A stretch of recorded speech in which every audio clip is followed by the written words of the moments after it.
ডাল আর শাকের বাগার খেতে ইচ্ছা করছিল। এবার আমি মুসুরির ডাল, শাক আর সাথে আধা মগের মতো পানি দিয়ে সিদ্ধ করতে বসিয়ে দিলাম। এবার সাথে আমি অ্যাড করে দেব বড় বড় সাইজের 2টা পেঁয়াজ এবং ঝালটা একটু বেশি দিয়েছি। এবার সাথে দিয়ে দিচ্ছি 1 চামচের মতো লবণ এবং আদা এবং রসুন পেস্ট। এই সব একসাথে দিয়ে এবার আমি খুব ভালো করে নেড়েচেড়ে জিনিসটাকে মিক্স করে নেব।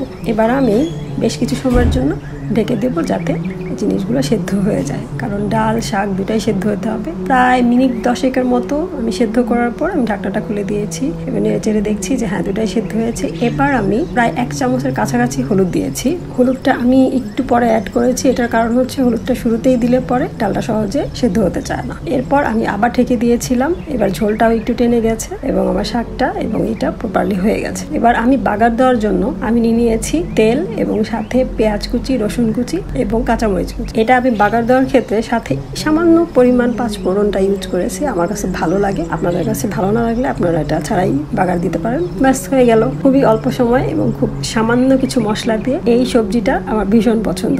বিশেষ করে গরমের দিনে খেতে তো আমার ভীষণই ভালো লাগে। এই সবজিটা হলে আমার ভাতের সাথে আর কিছুই লাগে না। ভালো থাকবেন সবাই।